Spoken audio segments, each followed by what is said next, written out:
Welcome to Sexology, a podcast that untangles the science of sex and pleasure. And now, with this week's episode, your host, clinical psychologist, Dr. Nazanin Moali. Hey everyone, welcome to episode 23 of Sexology Podcast. I'm your host, Dr. Nazanin Moali. Today, we're going to talk about how technology transforming how we express our love and intimacy, how it changed our definition of infidelity, and we're going to explore the topic of sexting, dating, and mating using internet and technology. Before I get there, I wanted to thank those of you who write us honest review on iTunes, and it's so helpful for me to see what do you guys find helpful, what do you want to learn more about, and I want to keep this show relevant. One of the feedback I got was that many of you guys wanted to know about internet infidelity, and that's why we have this topic today. And keep in mind, for the month of June, if you write us an honest review, take an image of it and email it to Dr. Moali at sexologypodcast.com. I'll email you the $5 Amazon gift card. I am super excited for our guest today. She's a well-known researcher and author in this area. Later, I'm going to talk to Dr. Katherine Headline.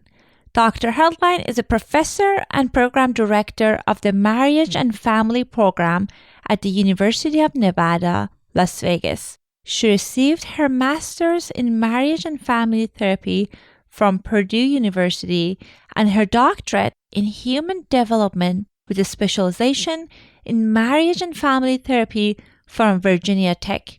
She's a globally recognized researcher studying sexuality, technology, and its effects on couples. As she examines the role of technology in couple and family life, Dr. Hertlein has developed the first multi-theoretical model on this issue. In addition to technology and relationship, Hertlein's other area of expertise include infidelity, sexuality, high-risk sexual behavior, child and adolescent therapy, and cyber issues in couple and family therapy. Dr. Hertlein has co-authored 8 books, including Handbook for the Clinical Treatment of Infidelity, The Therapist's Notebook for Family Healthcare, Handbook for the Treatment of Infidelity, Systematic Sex Therapy, A Clinician's Guide to Systematic Sex Therapy, the last version of which won the 2017 AASECT Book Award. She's the best. I love that book. She has published more than 60 articles in the notable journals in her field, contributed over 40 chapters to books, and serves on the editorial boards of several academic journals. She was recently appointed as the editor-in-chief of the Journal of Couple and Relationship Therapy. She has also won several awards for her teaching, mentorship, and work in the field of sexuality research, including the Integrated Approaches to Sex Therapy Award through AASECT. Without further ado, here's my conversation with Dr. Katherine Headline. Welcome back to another episode of Sexology Podcast. I am so excited and honored to have Dr. Katherine Headline in our show today. Katherine, welcome to our show. Thank you for inviting me. I'm happy to be here. It's absolutely an honor and pleasure. And I was just reading your accolade a few minutes ago, and wow, you've been very active in this field. I keep busy, yes. And congratulations. I just heard that your book, Systematic Sex Therapy, got an award for 2017, actually, AASECT Book Award. Congratulations on that. Thank you very much. We were absolutely honored to have received that award. Yeah, absolutely. And that's a wonderful, prestigious award. And I read the book. It was fantastic. And I highly recommend that if people are, and clinicians who are listening to this show, that might be helpful for them. Thank you. Yeah, we had fun writing it. I think the updated version is much better than the original version in terms of the way in which we attend to different populations and incorporating some of the updated literature. So definitely, it might be a good book to pick up. Absolutely. I make sure I put a link to the show notes, so if people are interested, they would be able to find it. Great. Thank you so much. Of course. And I was looking into number of you published so many different articles, and I know yes, ma'am. I just saw 60 articles, and you're quite young. So congratulations and all your achievements. And I know one of your area of expertise is on the impact of internet and technologies and in relationship and human behaviors. So I thought that would be a good topic for us to explore a little bit. Yeah, isn't that quite the topic today? My goodness. Absolutely. And such a broad topic. So I thought I will try to be kind of more focused. But again, forgive me if I'm going to ask some random questions as well. Sure. So I'm going to go start with kind of asking about what is the effect has an internet had on our sex lives? How has it been impacting our sex lives? Well, it does a couple different things. It impacts it in really good ways because it gives couples opportunities to be able to maybe share sexual material or be able to connect sexually when they're not physically present with one another. So that's a good thing.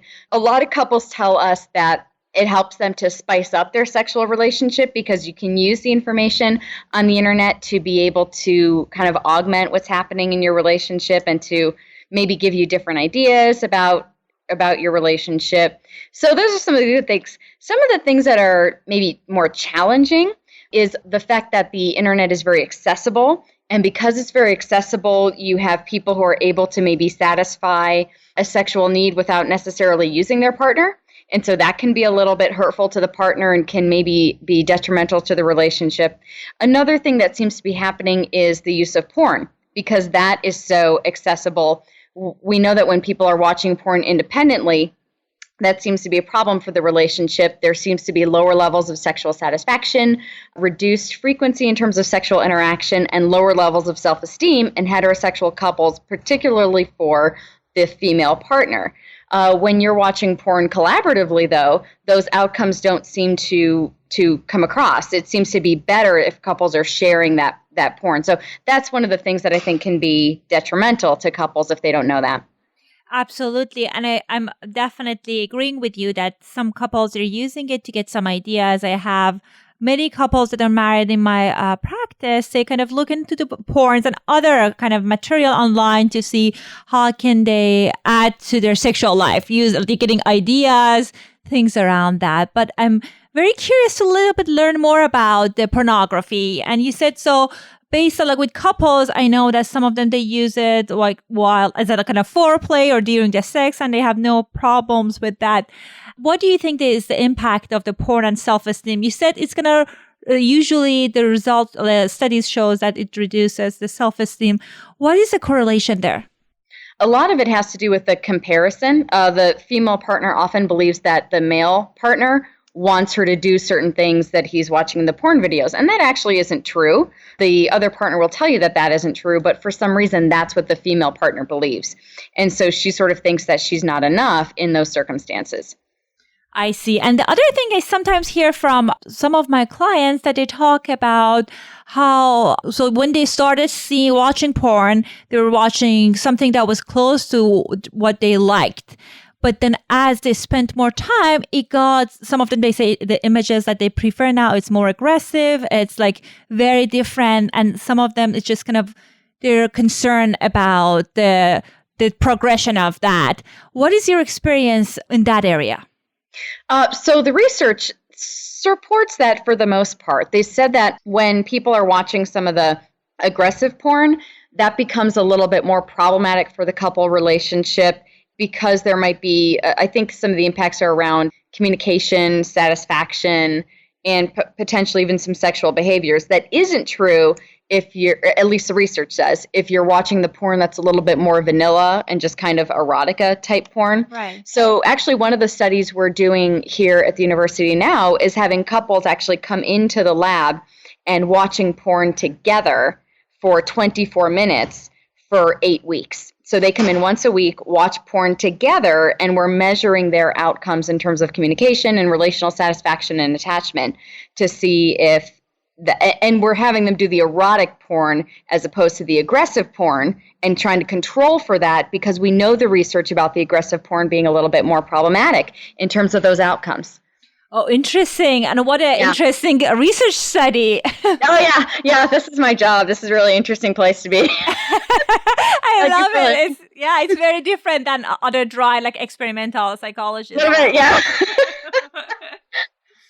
Okay, and as far as, one of the good outcome you mentioned is just sometimes people, like it can help couples when they're watching together, whether also it depends, at least based on research, on the content. Yes, correct.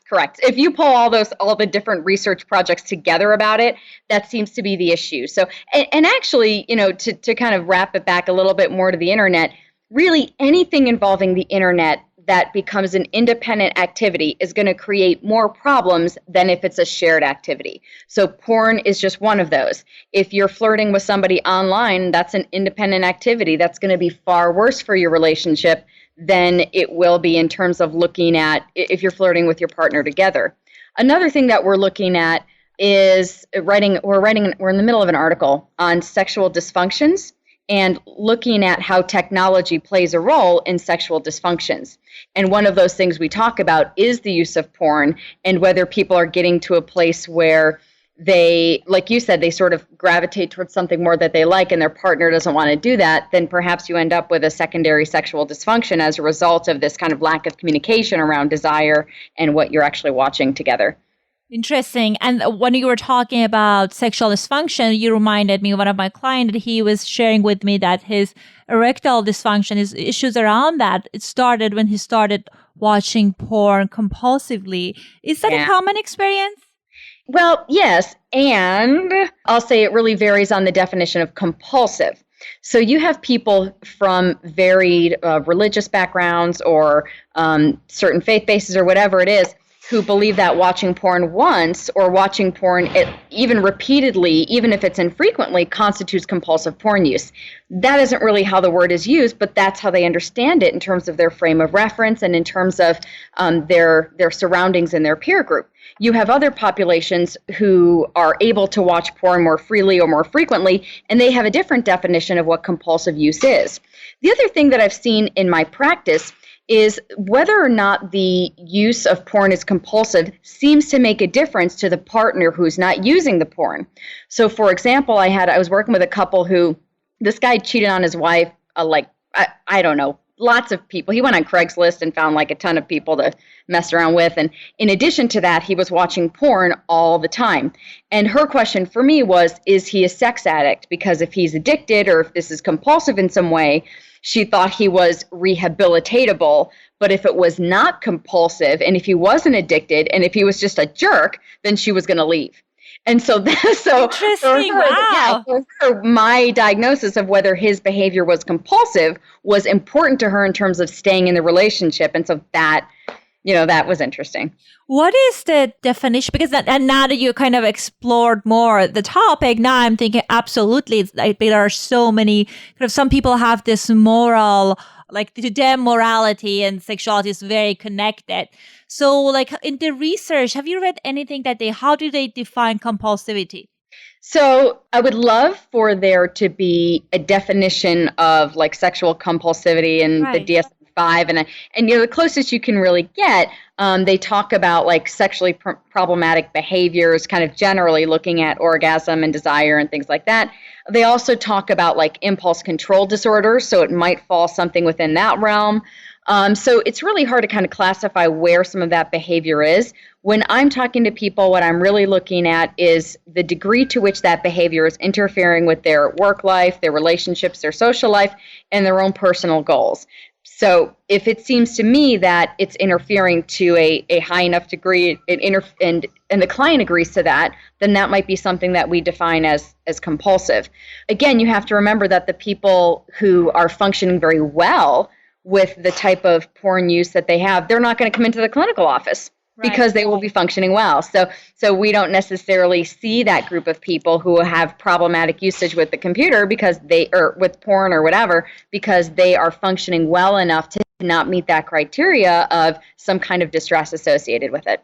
No, absolutely. That makes sense. And you were talking about the infidelity, and I started thinking about that, how now I was reading an article talking about how Facebook now is cited in divorce papers, how the internet kind of impacted people's like infidelity and the sexual behavior outside their marriage.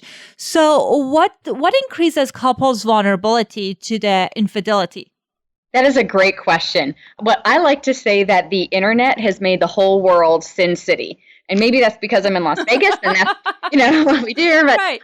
One of the key issues, if you look back into the infidelity research in like 20 years ago, one of the things they talked about was opportunity. And they said that when, men were working out of the home, they were the ones who were cheating more. And as women came into the workforce, you saw them sort of increase their numbers in cheating, but not necessarily as much as men.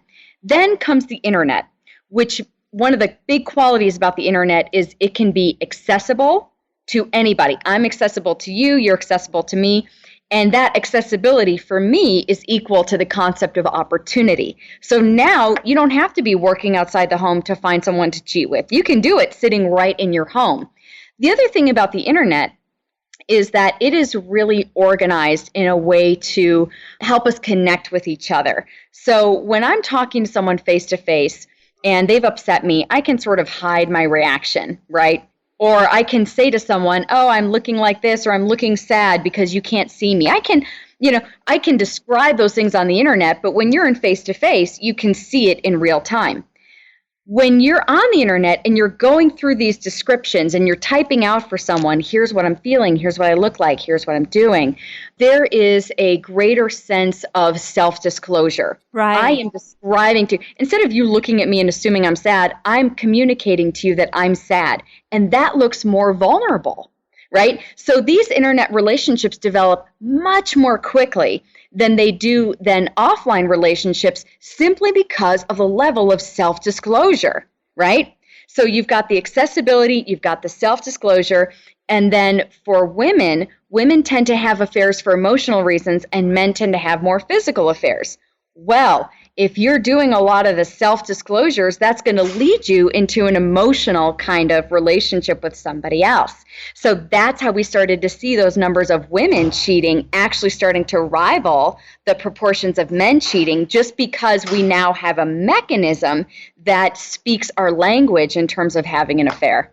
That is so fascinating. And I've noticed that, as you said, like, for example, I work with some of the young adult males, which is so challenging for them to kind of show their vulnerability when they are meeting, like if they are an opposite sex or their mate in person. But in computer, like when they're chatting on Facebook, they're able to kind of describe it. It's easier for them. So as you said, there's another level of kind of vulnerability there. Yes, and people don't even realize they're doing it. They just think, oh, I'm telling someone I'm sad. They don't recognize the power behind what's happening in terms of those daily self-disclosures or those routine self-disclosures. And by the time you get to the end of the month, all of a sudden you feel so close to this person and it happens so quickly. And then we sort of tell ourselves, well, it must have happened quickly because this person's the one. That's not it. It happened quickly because of the mechanism. That is so fascinating. And as you were talking about, accessibility is very important, because in the past, if people were upset at their partners, it took them more energy to kind of go out and meet someone or talk to someone. But now all they can do is just go to Facebook, or it's kind of go to talk to someone. And talk to a friend, yeah. The other thing that happens with there are 7 qualities of the internet that we think contribute to, sexual problems in couples. Accessibility, just one of them, but anonymity is another one, and approximation is another one. So, and affordability. We used to be able to, if you were going to cheat on your partner, you would go to a date, or you take someone out to dinner or a movie or a hotel room. You don't have to do that now. Everything's wrapped up in one little, ISP charge that you get every month. So it actually is invisible on your bill. So that affordability is a big factor. And with the anonymity, you can be whoever you want to be, right? You can backspace, you can delete, you can edit your presentation to look like this person's perfect partner. And you can't do that face to face. And so we have the ability with the internet to be able to kind of create this persona when we're exchanging information with someone that may or may not be true, but it favors us in terms of connecting with them and connecting to the relationship. And then approximation, that's another big one. We use the internet to approximate real world situations. And so because you have the ability to be able to text and describe what you would do to someone, you can approximate a real world situation that you really want to be in, but you can't physically be in for one reason or another. And so those are some of the big things that sort of lead couples into trouble in terms of infidelity. Absolutely. And again, I'm just fascinated with the research in this area. And I know like it can be very interesting, especially for people who are not, as you said, like they think, oh, he or she is my soulmate, but they don't consider it that it's a kind of the medium that they use. It's because they connected the different way. That might be part of the attraction. Absolutely. Absolutely. And you can't, of course, tell anybody in the moment that that's the case. It's no, but it was really true love. And it's like, but they were editing their presentation just like you were. And yeah, absolutely. And here's your partner who's not disclosing to you as much verbally, but you have deluded yourself into thinking that they are not the perfect partner because of what somebody else is selling you. So yeah, absolutely. And the fact that people have this like edited version and the kind of best format of who they are and like social media, right? Oh yeah. Think about it. How many times have you started writing, I'm really pissed off, and then started backspacing and saying, I'm fine, I'll talk to you soon. The other person has no way of knowing. You can't get away with that in a face-to-face relationship, but you can be whoever you want to be online. Right. Yeah, absolutely. That can be very attractive. The other thing that I wanted to talk about, which was so fascinating, I wanted to talk to someone, an expert about sexting. And I saw your article. I was like, oh my God, she has the knowledge and expert in all those areas I'm interested in. So based on, I know you did the study on the college students. I did, yes. Well, who else is better to ask about sexting? So for some of us that they're older, so what is sexting and what are some of the benefits and risks associated with it that you found in your study? So you ask a really good question. A lot of the definitions about cybersex and sexting are about messages that, the way it's defined is it says messages that are exchanged between two people in real time. And my experience and my research, that isn't true. You can have a sexually explicit conversation with someone that is asynchronous. That is, they give a line, you give a line, they give another line. So it really is just the exchange of sexually explicit information that is designed to bring someone to the point of sexual satisfaction. That's how I define it. Interesting. So, and it could be including images or lines, so all range of things. A whole range of things, words, images, videos, absolutely. And are there like mostly college students, like younger population that kind of use this kind of a foreplay or like a sexual behavior? Yes, and sadly it's getting younger and younger. So you even have kids who are, 14 or 13 who've said that they've received a sexually explicit text from someone. So that's something to be aware of. Certainly it's occurring with the college students. And one of the other things we found is that people are more likely to sext after having some alcohol, after drinking. So obviously that's, again, going to fit more of the college student demographic than some of the younger kids. Yeah, and I'm thinking if it's hookup culture and on campuses, then after drinking, that can make many people vulnerable to be in a certain situation that they might not be there otherwise. Mm-hmm. Absolutely. In fact, if you read the literature on hookup cultures, it actually says that women are at a more disadvantaged position in that because quite often, once they end up like starting to engage in the hookup, they actually don't want to follow through with it. But they feel like the guy would be upset. And so they do things that they wouldn't normally do or don't want to do because they feel like they initiated the hookup to begin with and they're supposed to complete it. Yeah, absolutely. And I think just like being able to say no can be so challenging for younger kids and teens and young adults because they, as you said, they don't feel comfortable. They don't have the skills. As you said, if they are in the situation, they say, okay, maybe I let the person on. So that's very unfortunate. Right. It is unfortunate. And I think You'll also see associated with a lot of college stuff like revenge sex stuff, like where if you're sexting someone and then the two of you break up, do they take that electronic information about you and share it more broadly? So in some states, there are starting to be some rules against the use of revenge porn.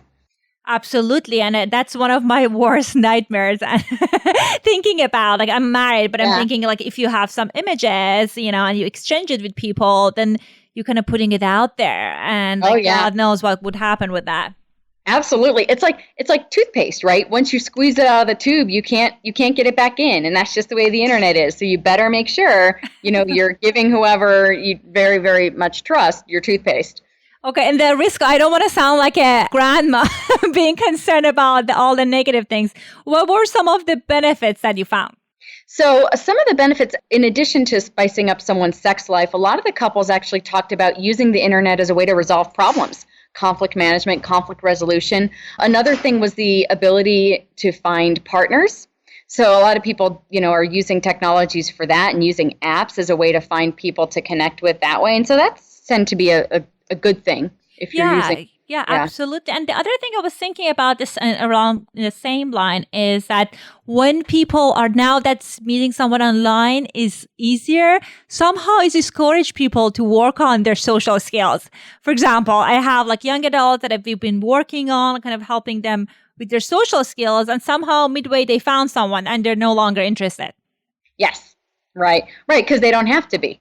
Right. They've already solved their problem. So. Right. Yeah. So that can be a negative side as far as, meeting people online, but it definitely can increase people's access to potential mates outside.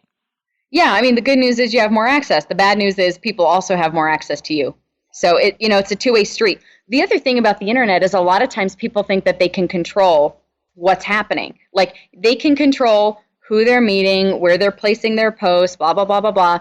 But, and particularly when it comes to online dating, but the research actually found that that's not true. It's this false sense of control that you have. You're actually not any more in control of that scenario than you are if you just went to a bar and was trying to meet someone. Interesting. So it's because I always thought it's more control. Can you say more about that? Yeah. So I think, as you talk about people who are at a position where they don't want to necessarily take a risk and be vulnerable, and that's why they're using the online methodologies, right? So they don't experience rejection in a way that they can't handle. That's going to be too much and that's going to be too real. So they put they cast their net to be able to maybe look at a broad number of people, but are really interested in narrowing down just one or two that are going to be really viable options. And they can do that without feeling bad, right? Without feeling like they're rejecting other people to try to get to this one person. They're casting the net wide to find those one or two.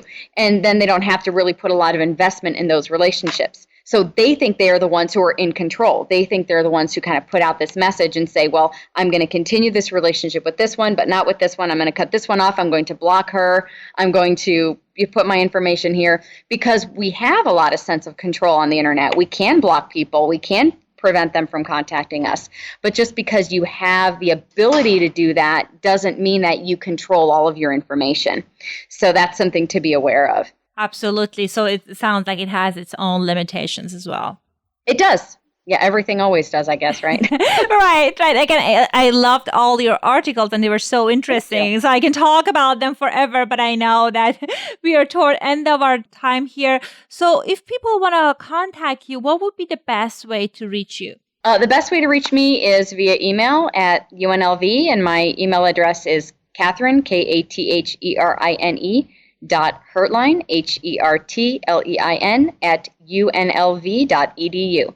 Wonderful. Thank you so much for your time. This was absolutely a pleasure, and I learned a lot. Thank you so much. All right. Have a great day. You too. Take care. Okay, Bye-bye. Bye-bye. Thank you so much for staying with us until end of this show. I want to invite you to think about and be curious about how technology is impacting your sexuality, and how can you use this tool as a way to explore and expand your sexuality and your relationship with your partner.